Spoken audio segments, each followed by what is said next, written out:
Dear learners, welcome back to WSE English Story, where learning English becomes a journey into history, inspiration, and discovery. Today, I invite you to step into the beating heart of New York City to uncover a story that is not about a single person, but about an institution that has shaped generations of thinkers, leaders, and dreamers. This is the story of Columbia University, New York's crown jewel of knowledge and influence. For over 2.5 centuries, Columbia has stood as more than a university. It has been a battlefield of ideas, a stage of resilience, and a cradle of visionaries. From humble beginnings in colonial America to becoming one of the world's most prestigious Ivy League institutions, Columbia's journey is a mirror of human determination, facing challenges, reinventing itself, and ultimately transforming the world. This is not just a story about stone buildings or ivy-covered walls. It is about voices that dare to question, minds that refuse to accept limits, and ideals that reach to cross oceans. As we travel through this story together, you will not only practice English but also discover lessons of courage, transformation, and legacy. If you'd like to support our work, you're welcome to like, comment, share, or join us. Your support means so much and helps us continue creating meaningful content. So, get ready for a journey filled with triumph and challenge, wisdom and sacrifice. Let's begin the story of Columbia University, the crown jewel of New York. In the middle of the 18th century, New York was still a colony under British rule. The streets were not yet filled with skyscrapers and neon lights, but with merchants, sailors, and farmers. It was a city in formation, a place of trade and ambition, where different cultures met at the harbor. And in this energetic yet uncertain environment, one dream began to take root, the dream of higher learning. In 1754, under the name King's College, Columbia University was born. Its founding was not accidental. The leaders of the colony wanted to ensure that the city would not only grow in wealth but also in wisdom.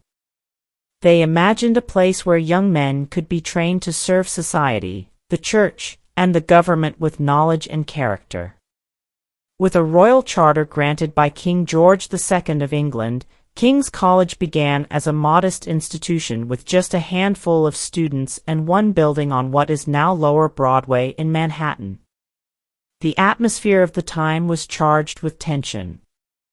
The colonies were beginning to feel the strain of British control, and questions of independence and identity were already whispering in the air.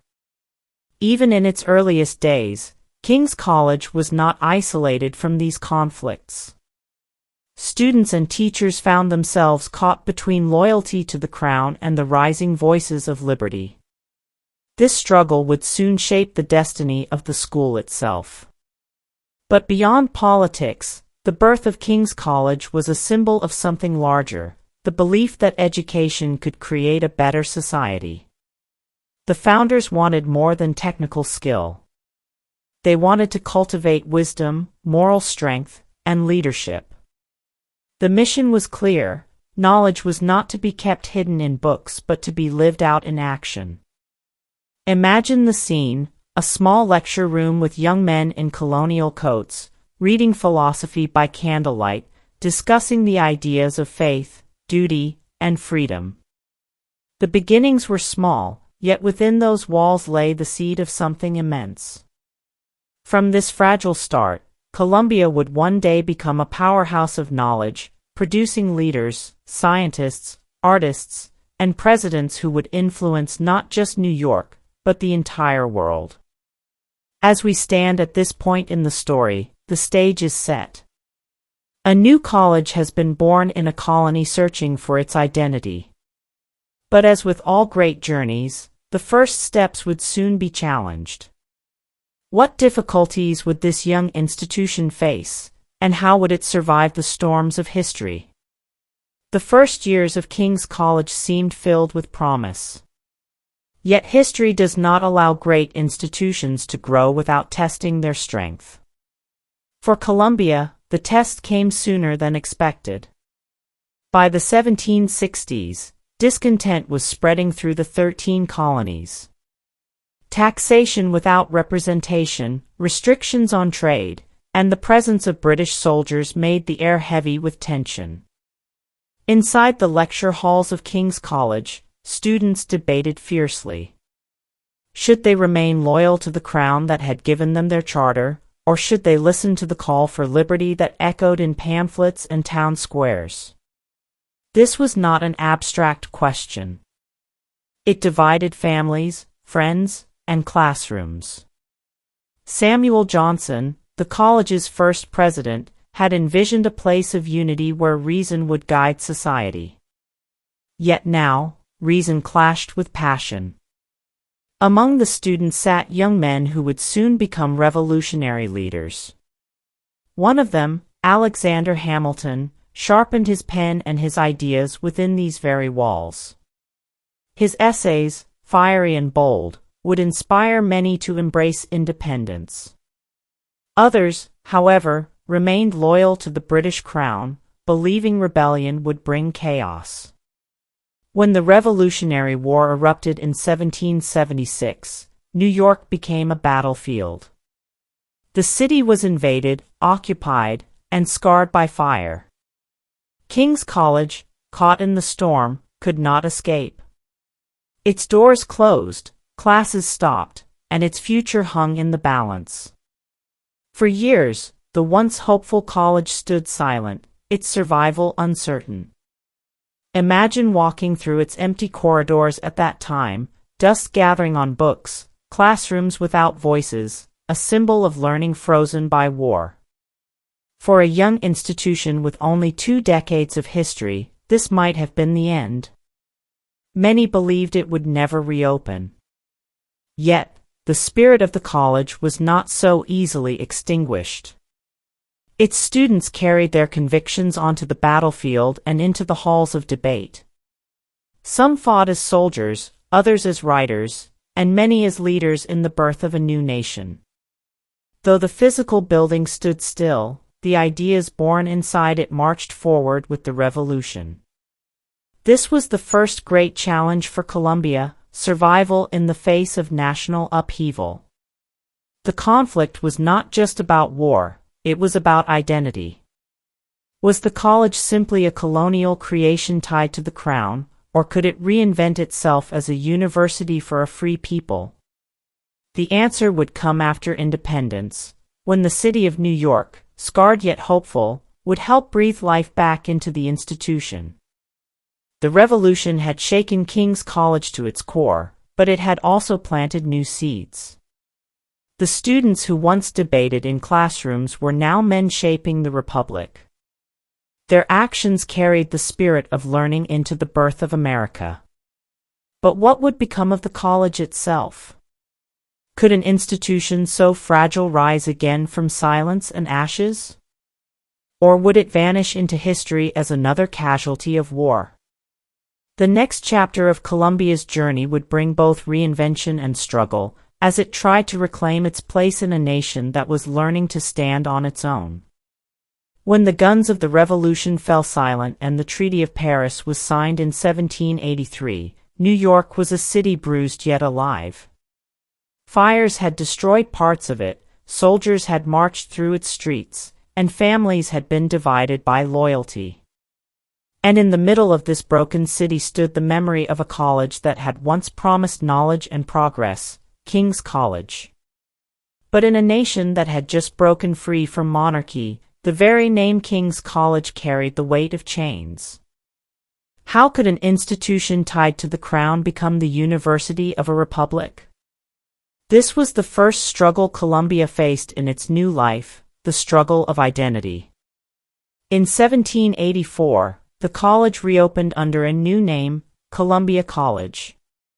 The name Columbia, derived from a poetic word for America, carried hope, independence, and renewal. Yet the challenges were enormous. The war had left the school poor. Buildings were damaged, funds were scarce, and many doubted if it could truly recover. Some even questioned whether New York needed a university at all when survival seemed more urgent than scholarship. But Columbia was not just about walls or wealth. It was about people with vision. Leaders and citizens of New York saw the importance of education in building a republic.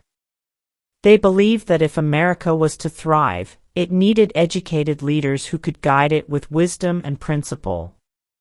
Slowly, with determination, the doors reopened, and students once again filled the classrooms. The early years of Columbia College were difficult. Imagine young men studying in small rooms, often with little heat in winter, or reading borrowed books because the library was limited. The professors, underpaid and sometimes uncertain if their wages would come, taught with a sense of mission rather than comfort. The college survived not on abundance but on resilience. Columbia was also learning to find its voice in a new nation. Should it focus on producing clergymen, as it had once done, or should it expand to train lawyers, politicians, and scientists who would shape America? Debates about its role were intense. Yet step by step, the college adapted. It moved closer to the city's heartbeat, connected itself with civic life, and began to welcome minds who would leave their mark far beyond New York. One of those early students was John Jay, who would become the first Chief Justice of the United States. Another was Alexander Hamilton, whose writings and vision for a strong federal government still influence America today. These men carried the spirit of Columbia into the very foundation of the United States. Their presence proved that the college, though small and fragile, was already shaping destiny. Still, survival was never easy. Financial hardship continued to haunt Columbia for decades. At times, it seemed that larger, wealthier institutions might eclipse it. Yet Columbia persisted, holding on through discipline, sacrifice, and the belief that education was a duty to the nation. This first journey was not one of triumph but of endurance. Columbia had been born under monarchy, nearly silenced by war, and now was trying to walk again as a citizen of the Republic. Its road was rough, but its heart was unbroken. The dream of knowledge for a free people had survived. But the story of Columbia was only beginning. Ahead lay a turning point, an event that would not only challenge its survival but force it to redefine itself once more, transforming from a struggling college into a rising force of influence. As the 19th century unfolded, America itself was transforming. New York was no longer a colonial port but a bustling city of immigrants, industry, and ambition. Railroads, ships, and factories gave it new energy. And yet, in the middle of this growing metropolis, Columbia College still struggled with a question of survival. Could it rise beyond its modest beginnings to stand among the great centers of learning? The answer came through one of the most dramatic turning points in its history: relocation and reinvention. By the early 1800s, Columbia's original home on Park Place, near today's City Hall, was no longer enough. The noise of carriages, the swelling population, and the demands of the city pressed against its walls. In 1857, the trustees made a bold decision: Columbia would leave its old campus and move uptown, to Madison Avenue at 49th Street. This move was more than physical. It was symbolic. Columbia was declaring that it would not remain a small colonial relic. It would adapt, expand, and seek greatness in a city that never stopped growing. Yet with growth came conflict. Money was still scarce, and critics claimed the college would never match the prestige of Harvard or Yale. Students sometimes rioted, faculty debated over the mission of the college, and the public doubted whether Columbia could rise above mediocrity. Then came the Civil War, another national crisis. Columbia's students and alumni marched into battle, many never to return. The college itself felt the war's shadow, but instead of fading, it began to reshape itself. Leaders understood that America after the war would need new kinds of knowledge, not only theology and classics but also law, science, engineering, and medicine. Columbia responded by broadening its mission, laying the foundation of a modern university. By the late 19th century, a powerful new vision appeared. Under the leadership of President Seth Low, Columbia once again uprooted itself, this time moving to Morningside Heights in 1897, where the campus still stands today. The new site, with its grand steps and the domed low library rising above the city, was not only a place for classes but a symbol of ambition. Columbia was no longer just a college, it was becoming a university that aimed to rival the greatest in the world. This turning point was marked by boldness and conflict. Relocation demanded massive resources. The construction of the new campus was a gamble, and critics questioned whether the institution had the strength to sustain such growth. But Columbia refused to shrink from risk. Its leaders believed that in a city like New York, restless, daring, always climbing, the university had to mirror that spirit. And so Columbia began to attract brilliant minds. The School of Law rose to prominence. The School of Mines trained engineers who built America's industries, and the College of Physicians and Surgeons advanced medicine. Slowly, a reputation was forming. Columbia was no longer a fragile survivor of the Revolution. It was becoming a powerful engine of progress. Still, this transformation did not come without pain. Financial strain, public skepticism, and the burden of constant change pressed on the university. But the willingness to face these storms, to risk failure in the pursuit of something greater, defined Columbia's character.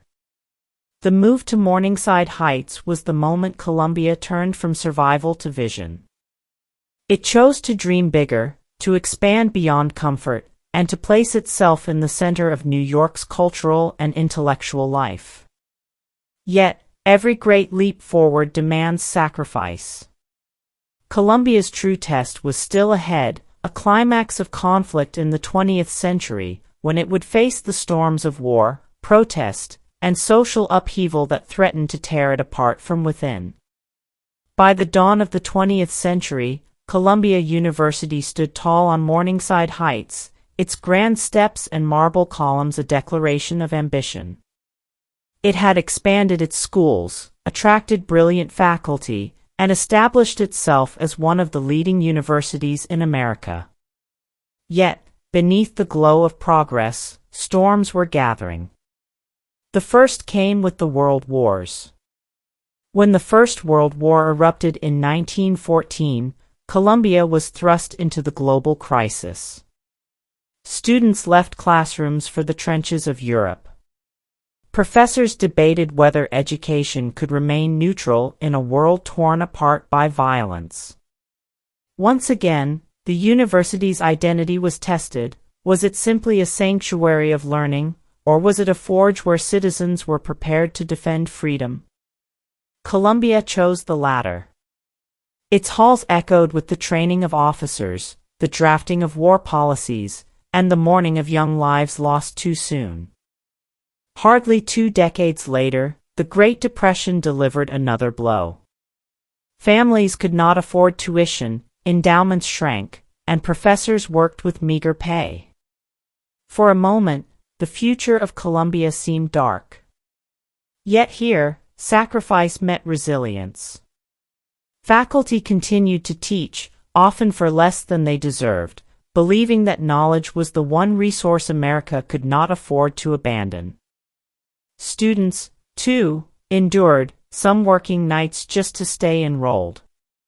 The university bent, but it did not break. Then came the Second World War.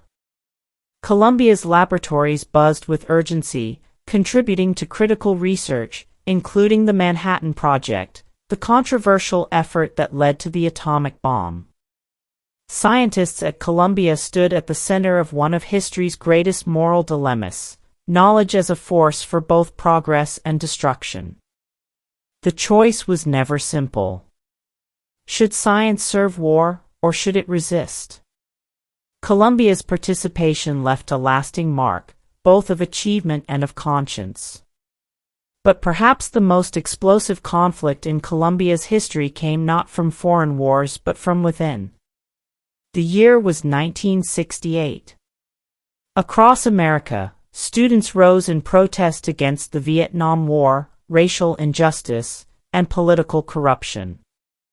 At Columbia, tensions reached a boiling point when plans to build a gymnasium in Harlem, seen by many as an insult to the black community, collided with the outrage over the university's ties to military research. Students occupied campus buildings. Classes were disrupted, administrators were locked out, and banners of resistance waved from windows that once opened to quiet study. Police were called in, and violent clashes followed. The world watched as one of America's oldest universities became a battlefield between authority and youth, between tradition and change. This was a moment of sacrifice and choice. Columbia's leaders had to decide: would the university cling to power and silence dissent, or would it confront its own role in the injustices of society? For students, too, the stakes were high. Their education, their safety, even their futures were at risk. Yet they chose to speak out, believing that a true university could not separate knowledge from justice.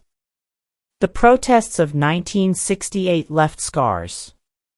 Trust between students and administration was broken, some faculty left, and Columbia's reputation suffered.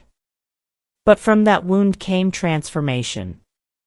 The university began to rethink its role in society, to open its doors wider to diversity, and to listen, however imperfectly, to voices it had once ignored. This was Columbia's climax, the moment it was forced to confront not just external enemies but its own soul. It had survived monarchy, revolution, poverty, and war. But in 1968, it discovered that the hardest battles are not fought on distant fields, but in one's own home, where sacrifice and choice carve the path of legacy. What about you? If you had been a student at Columbia in 1968, would you have joined the protests, or would you have chosen the safety of silence? When the smoke of conflict cleared, Columbia did not collapse. Instead, it transformed. The painful lessons of war, depression, and protest reshaped the university into something stronger, more diverse, and more ambitious than ever before. From the 1970s onward, Columbia entered a new era, not free of challenges, but marked by triumphs that would make it one of the world's most influential universities. One of the greatest measures of this victory is found in the achievements of Columbia's alumni. The list reads like a gallery of history makers. Presidents of the United States, including Barack Obama, studied within its walls. Leaders of literature, like Pulitzer Prize-winning authors, sharpened their words here. Scientists who walked Columbia's corridors would go on to win Nobel Prizes, advancing discoveries that changed how humanity understands the universe. By the 21st century, Columbia's community had earned more than 100 Nobel Prizes, a testimony to the power of knowledge cultivated on Morningside Heights. Columbia also built strength in diversity. The wounds of 1968 forced the university to reconsider who had access to education. Slowly but surely, it opened its doors wider to women, to students of all races and backgrounds, and to international voices. What was once a college for a small colonial elite grew into a global university, welcoming thousands of students from every continent. Walking through Columbia's campus today is like stepping into a living map of the world, a chorus of languages, traditions, and dreams. The university also expanded its reach beyond academics. Its location in New York City gave it a unique advantage. Columbia did not stand apart from the city, it engaged with it.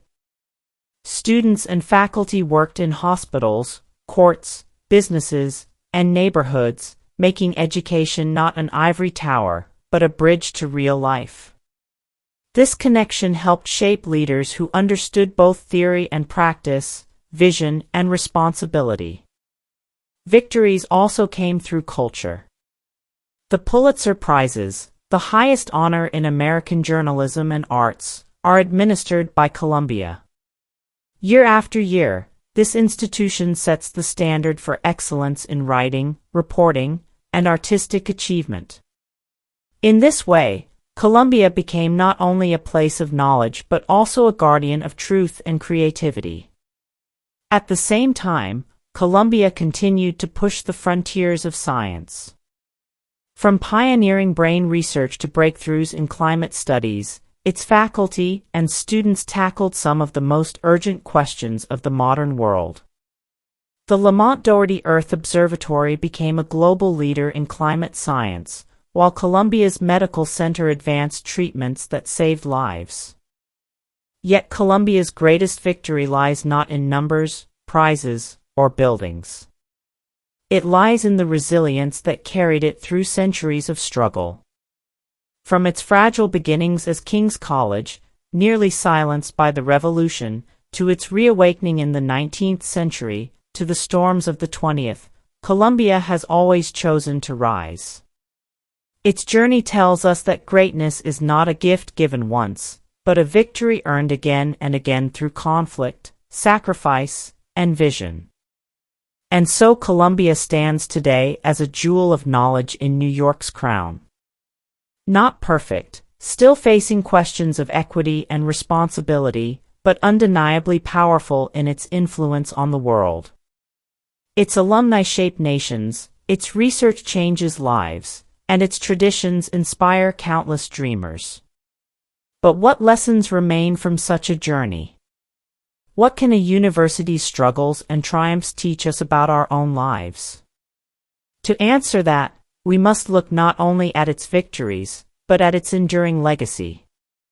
When we look back at Columbia's long history, what emerges is not just the story of a university, but the story of endurance, transformation, and the pursuit of ideals larger than itself.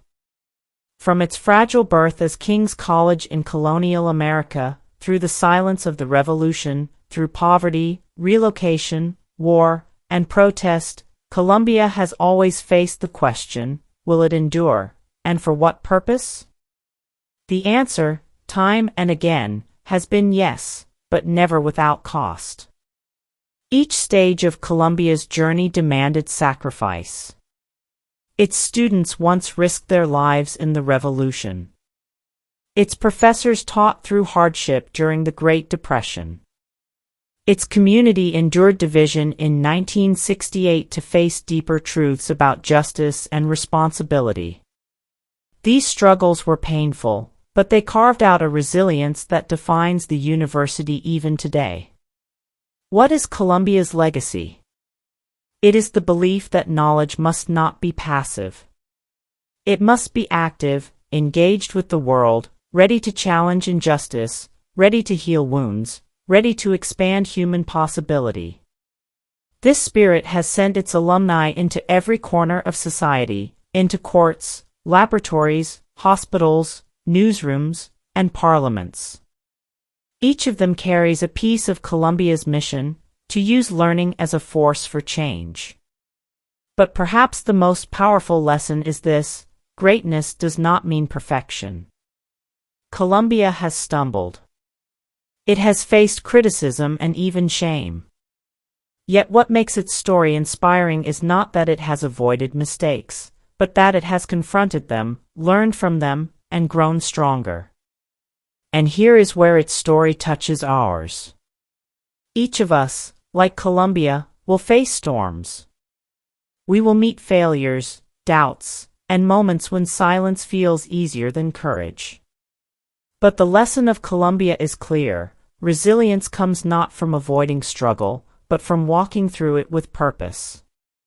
As learners of English, as seekers of knowledge, we can carry this truth in our own journey. Every difficult grammar rule, every moment of hesitation when speaking, every doubt about progress, these are our struggles, our revolutions, our protests. Like Columbia, we may stumble, but if we continue, we will rise stronger, wiser, and more capable of changing our own world. So, what about you? When challenges come, will you turn away, or will you transform them into stepping stones toward your future? Columbia's legacy is a reminder that even in the heart of New York, beneath marble steps and grand libraries, the real crown jewel is not the buildings, nor the prizes, but the spirit of resilience and vision. That is the lesson we can carry into our own lives. And so, we come to the end of this journey, the story of Columbia University, New York's crown jewel of knowledge and influence. From its fragile beginning as King's College, through revolution, struggle, growth, and transformation, Columbia has shown us that greatness is not given, it is forged in fire, tested in silence, and proven in action. What makes this story powerful is not only its history, but the lesson it leaves us. Resilience, courage, and purpose are the true foundations of success. Columbia has stumbled, faced criticism, and endured conflict. Yet through each challenge, it has chosen not to retreat, but to grow. That choice is what has allowed it to shape minds, leaders, and ideas that continue to influence the world. And now, I want to ask you, what will your legacy be? When life tests you, when you stumble, will you step back, or will you step forward stronger? Just as Columbia carried its mission across centuries, you too can carry your dream across every challenge. Thank you for joining me on this journey today. If this story touched or inspired you, don't forget to like, share, and subscribe so that together, we can keep exploring stories that awaken wisdom, courage, and the power to grow. Until next time, remember, learning is not just about books or lessons. It is about shaping the strength within you, the strength to face storms, to rise, and to leave behind a legacy that shines. This is the spirit of Columbia. And it can also be the spirit of your life.